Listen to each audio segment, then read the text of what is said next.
I think it will be a few weeks before we start seeing significant effects on the battlefield. I don't know that using ATACMS against Kerch Bridge is necessarily the best use. I see almost, I don't want to say zero, because Russia does have thousands of nuclear weapons, and they clearly do not care how many people they kill, even of their own. I see no advantage for them to use a nuclear weapon. I don't foresee at this point Ukraine being ready for a large-scale counteroffensive. Anybody that says should freeze the war has never looked at a map. I mean, they don't understand, the significance of Crimea, the Black Sea, and also they've never read a history book, because Russia will never live up to any agreement that's made. I think the war ends when Vladimir Putin realizes he cannot win.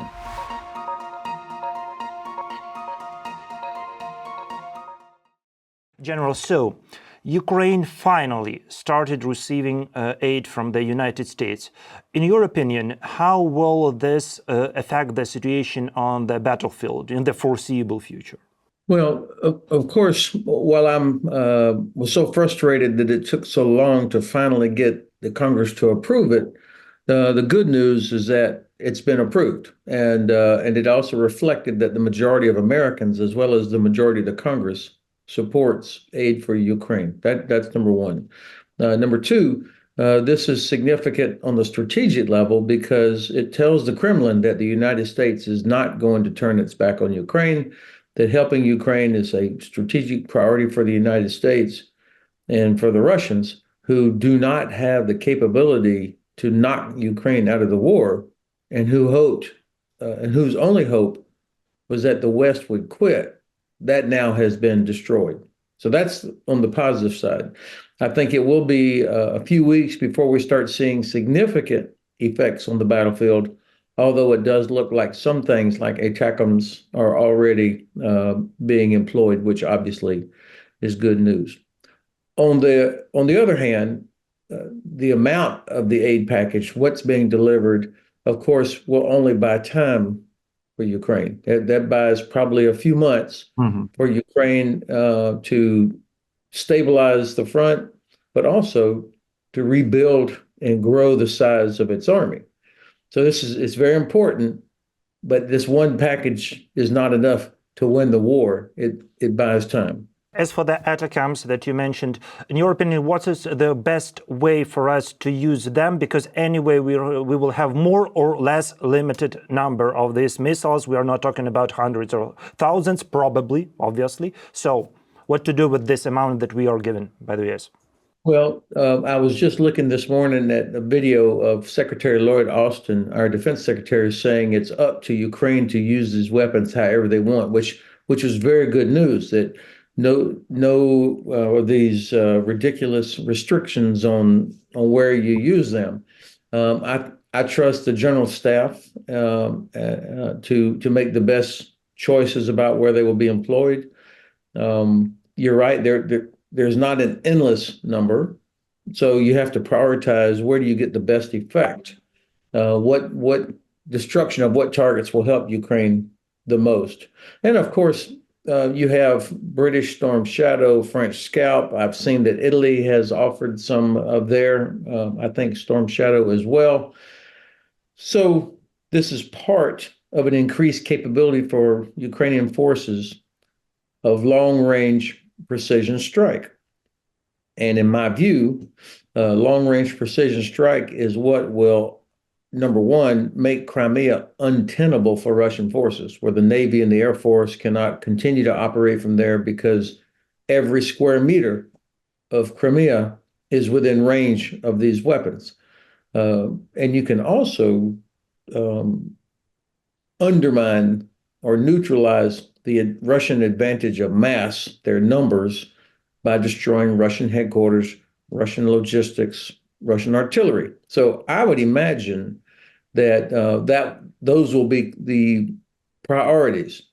I don't know that using ATACMS against Kerch Bridge is necessarily the best use. It would take so many, and I think the Ukrainian General Staff and General Budanov, they have other plans for the Kerch Bridge.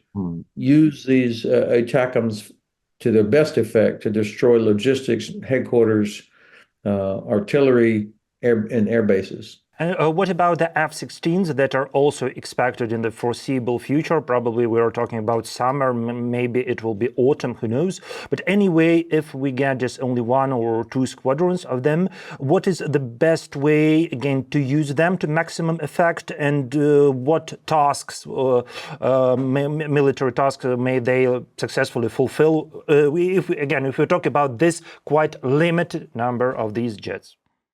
Yeah. So there's nothing magic about F-16s. It is a very, very good aircraft. But and there's no doubt that Ukrainian pilots will be as proficient as anybody in the world about how to fly the F-16. There's not a question. What will be key is how they are employed, the operational employment, how the Ukrainian Air Force fights with these aircraft against Russian forces, Russian targets, and so on. And of course, the Russians will be looking for F-16s. They will be anxious to demonstrate that they can shoot down an F-16, which will inevitably happen, of course, at some point. So I would imagine that the Ukrainian Air Force will look for ways to build up confidence, to learn about employing F-16s in combat against Russian air defense. And again, I trust the General Staff to use them the best way that helps Ukrainian armed forces, whether that is against knocking down missiles as part of the overall air defense, or is it against logistics targets, or against artillery, or is it in support of ground operations? I mean, there are a lot of different ways that F-16s will be employed, but you're right, there's not endless amounts, and of course they don't fly 24 hours a day. A lot of maintenance required, and so on. I think we'll probably see a graduated employment as Ukraine becomes confident in how to make best use of that airframe. Ukraine has been already quite successfully attacking different Russian logistical objects, in particular the oil refineries all over the European part of Russian Federation. And our President Zelensky also confirmed that our US partners in Washington are not very much happy about this, and that they have asked us to stop doing this because this is escalation. There may be some effect on the oil prices and petroleum prices and so on, so on. So what's your opinion on such a position of the U.S. authorities? Well, number one, of course, Ukraine should attack every target it wants to attack as part of defending its people and its territory. So I'm pretty sure Ukraine will continue to do whatever it sees as best for its own defense and to protect its population. I was embarrassed when I saw that Mr. Sullivan and others from the U.S. government had said or implied that Ukraine should not attack that infrastructure. I would encourage the government to disregard that, and it seems like in the last few weeks that has really kind of disappeared anyway, because it was not that does not have it was a poorly thought through policy. Mm-hmm. And it seems to me that I just don't hear people saying that anymore. And again, Ukraine has the right to defend itself and should do everything necessary to defend itself. Generally, we used to hear the word de-escalation and all this escalation or de-escalation management, so on, a lot in the first year, during the first year of full-scale war. Then maybe we started listening about this a bit more rarely, but still there are such terms as red lines and avoiding escalation and so on. But again, do you see that there is some change in mind of the European and American leadership about this, that this approach of de-escalation management simply doesn't work? This is obvious already. The red lines are also don't make a lot of sense up to me. But do they understand? I mean, do the leaders of Western European countries of the US understand this or start understanding this? I think it depends on where you live in Europe. The closer one lives to Russia, the more clear-eyed they are to who and what Russia is, and that Russia only respects strength. So the naive idea or view that somehow you could control Russia like with a rheostat on a heater, that you could somehow do things and manage it in such a way that Russia would not do something, has been proven to be naive. And so I do have the feeling, living here in Europe, that more and more European countries recognize this, and that the only way to stop Russia is to help Ukraine defeat Russia, that they cannot be managed. And I think very few people actually believe that Russia would ever live up to any agreement. I also think that more and more people realize that Russia's threats to use a nuclear weapon are just that. They're threats. I see almost, I don't want to say zero, because Russia does have thousands of nuclear weapons, and they clearly do not care how many people they kill, even of their own. But I see no advantage for them to use a nuclear weapon. And so, especially if Russia itself is not under direct attack by NATO. So I think the Russians realize that their nuclear weapons are most effective when they actually do not use them, but only threaten the use of them, because they see how the United States, Germany, some others hesitate. We self-deter because we're worried about this escalation. It seems to me that we are finally beginning to get past that. The key will be when the United States and Germany both finally say, we want Ukraine to win. It's in our interest that Ukraine defeats Russia. And then when you have a clearly defined strategic outcome, then you can have much better, more effective policy decisions. You've said that this US aid package has bought us several months of time. Do you think that Ukraine really has a chance to seize the initiative in the war this year, in the next half a year, for example? I think that the task this year for General Syrskyi and the Ukrainian Armed Forces is to stabilize the front, to make sure that there is no major breakthrough, but it's to buy time for growing the size and capabilities of Ukrainian armed forces, to improve the protection of Ukrainian cities and infrastructure, and to help get Ukrainian defense industry back to a level that it can produce what is needed. It also is necessary to buy time for the West to find more ammunition, to improve our own defense industry, to exploit the potential of our defense industry to provide what's needed to help Ukraine. Of course, I would expect and hope that Ukraine will continue to go after Russian oil and gas infrastructure. I will expect that Ukraine will continue to go after targets in Crimea and other parts of Russian-occupied Ukraine. But in terms of, so the initiative in that regard, yes. But I don't foresee at this point Ukraine being ready for a large-scale counteroffensive.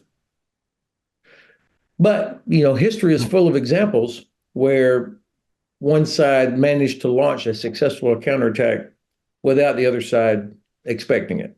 So I have so much confidence in Ukrainian general staff and Ukrainian soldiers. But the United States, nobody else should be pushing Ukraine to do something until Ukraine decides that they're ready to do it. As for the US and elections, everybody is watching and trying to predict what may happen if there is an old president of the US. So if the Republicans maybe take up the House and so on, because we've seen that more than half of the GOP conference in the House voted against aid for Ukraine, which is really something we have to consider.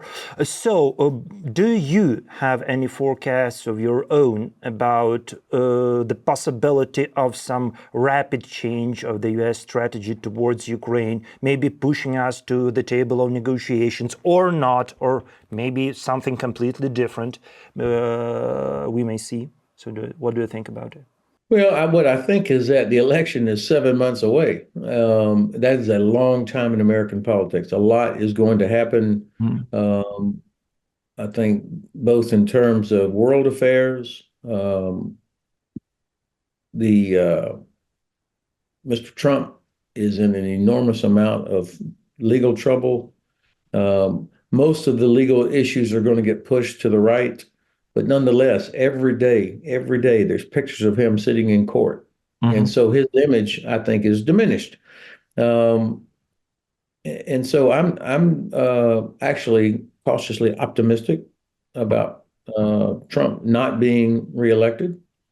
But, President Biden has to do a better job of explaining all the good things that his administration has done. He has to do a better job of explaining to American people why it's to our advantage that we help Ukraine.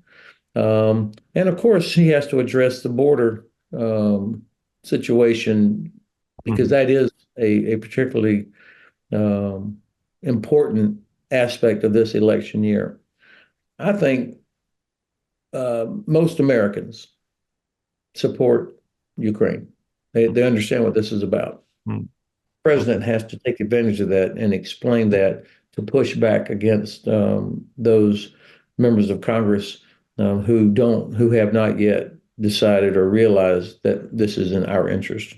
And how do you assess the sentiment of American society, of societies in the West in general, about the so-called freezing of the war in this or that form, as such a message really keeps increasingly appearing in different Western media and the experts and the journalists and so on. In this or that form, okay, it should not last for another 2 or 3 or who knows how many years. Let's start thinking plan B, plan C, plan D, whatever. Well, anybody that says should freeze the war has never looked at a map.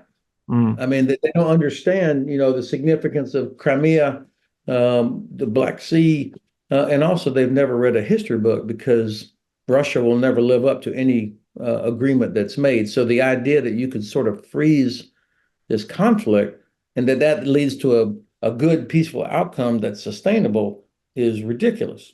Anybody that appreciates geography and history knows that's not going to happen. So I hope that we will stop the nonsense talking about freezing a conflict. All that does is delay for a period of time Russia's next step. So I actually personally hear less about that than I did in the past. In the meanwhile, Ukrainians get to decide their own future, not somebody else. And so this is not something that the U.S. freezes.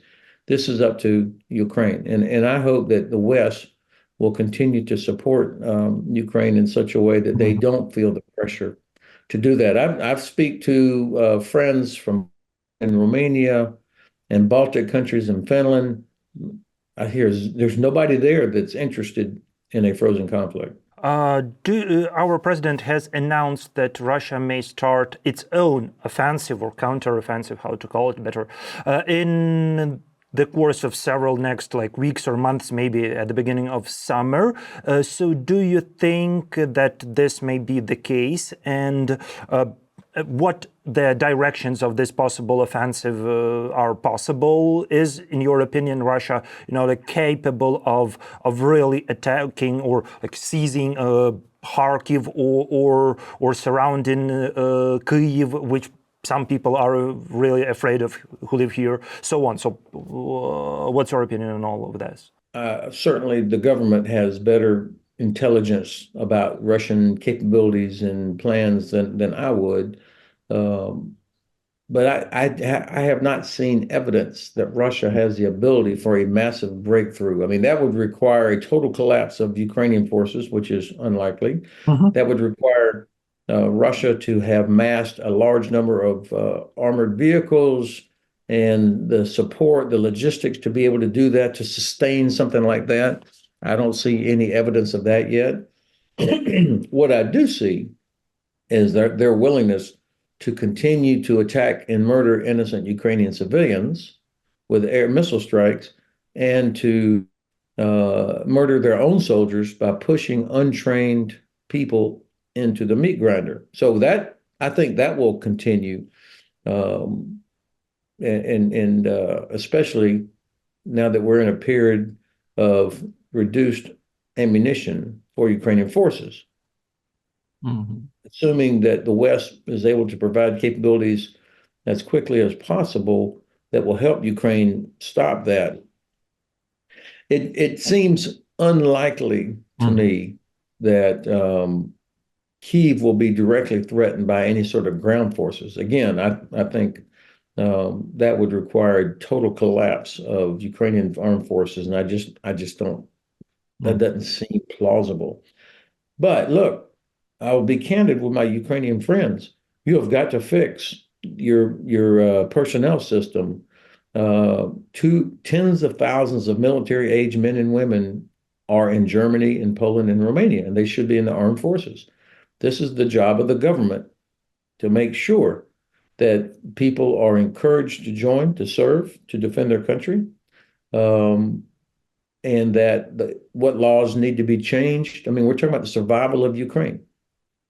And I think the government has to do a better job of making sure that people are confident that if their son or daughter or brother or father goes into the military, that he or she will be well trained, properly equipped, and well led, that they will not be fed into the meat grinder, but instead they will have the best chance to be successful and survive.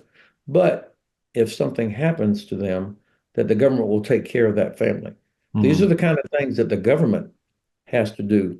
Otherwise, you can imagine some countries will start saying, why should we provide hundreds of millions of euro of support to Ukraine when a large number of Ukrainians are not willing to stay and fight themselves? So this is I think it threatens some of that long-term support. There is by the way, there is a very sharp discussion about either should our neighbors, especially like Poland or Germany, Lithuania, forcefully send the men of a conscript age back to Ukraine or not. Do you think it will be a wise move or not? I don't think that will happen. I mean, Germany especially will, there's very, very sensitive to anything that looks like pushing out refugees or people who are looking for asylum or something like that for political reasons or safety reasons. So I think that's unlikely. I could imagine, though, I would support what Ukrainian government's doing, the consular services in the different countries saying, you need to return. So, but that's internal Ukrainian business, government policy. But I can also imagine some governments having to think hard about how welcoming, how much do they, in terms of benefits, how much do they provide to Ukrainian men and women who are military age? I don't know. That'll be difficult because, nobody in Europe and the European Union is going to want to be seen as denying sanctuary for people who are seeking asylum. But there is a burden here, and so this is why I think we won't see Poland or Romania or Germany forcefully returning people, but the Ukrainian government has got to take the steps necessary to encourage people to come back. What we had during Vietnam, you had thousands of Americans went to Canada to avoid conscription. So, this happens. This happens in countries. But this is something that I think Ukrainian government has to address. By the way, what was the reaction of people in that time, in Vietnam War times? What did they think about this man who fled to Canada or elsewhere? Were they criticized, or they say like, okay, it's their choice, no problems with that? So what was the nature of public discussion? Yeah. In the 1960s, we still had the draft conscription. Yeah. So in the early years of the war, people were expected to do their duty. But as people began to realize that the war was a huge mistake, the war in Vietnam was a terrible mistake, more and more people would protest by burning their draft card or going to Canada. Mm-hmm. And it was a reflection that most of society no longer supported the war, that the war was wrong. And it also was a reflection that only a certain part of society was actually paying the price, that the poorest, least educated were the ones who could not avoid the draft were the ones somehow. So that also, so the draft itself, the way we were doing it was unfair and unjust. In our earlier history, it was a badge of honor for sons of the elites to go to the military. I mean, President Bush served as a young Navy pilot in World War II. Every president up through even Nixon had served in the military. Carter served in the military. Afterwards, though, that began to change. So I think this is a question for Ukrainian society. First of all, if you have to do conscription, every person should believe that it's fair, that the burden is not being carried by the least able, those least able to avoid it. Let's get back to the Russia and its aggressive moves against Ukraine. What Russia is definitely doing, and it seems that Russia will keep doing that in the foreseeable future, is massive planned attacks on our energy infrastructure. And unfortunately for us, many of them are successful. So, but in your opinion, doesn't it seem quite illogical that these attacks started in spring and closer to the warm summer period, but not in the winter time when they would be much more effective? So, what may be Russia's goals in these spring campaign of attacks on the infrastructure? Yeah, that's a very good question. I don't know what drives the timing. It could be, the way that they are doing it is having such effect that it will take a very long time to rebuild. So maybe they're anticipating that by the time they're done, Ukraine will not have the necessary power grid as the winter approaches. I don't know that. Or maybe they're thinking to prevent Ukraine from being able to fully rebuild its defense industry, for example. Or maybe they're thinking that this is before Western countries could provide more air defense. They wanted to do as much as they can. Secretary Austin, Chancellor Scholz, Defense Minister Pistorius are all asking other countries to provide Patriot, for example, to give up their own. So there could be a number of factors, but I don't know exactly what drives it. That last question, General, I will not ask you to predict when the war may be over, because obviously no one has an answer for this, but I will put it this way. Do you see any significant chances that the war may be over, say, next year or in a couple of years? I think the war ends when Vladimir Putin realizes he cannot win. So we have to make sure he realizes that Ukraine is not going to quit, that the West is not going to quit. I think this is how. So the best way to make sure that happens is for the United States and Germany in particular to say, we want Ukraine to win. We're going to do everything necessary, not for as long as it takes. That's an empty phrase, but whatever it takes we're going to do that to help Ukraine win. That would then lead to Ukraine having capabilities that will eject Russian forces from Crimea, and also will make it, and of course, there's an economic part of this as well. The sanctions are great, but they're not being properly enforced. You still have too much from China and Iran and North Korea coming into Russia, and you've got too much stolen wheat going from Russia that they have taken from Ukraine going out. So I think we're going to see when all these things are done, then Vladimir Putin realizes he has lost. That's when it ends.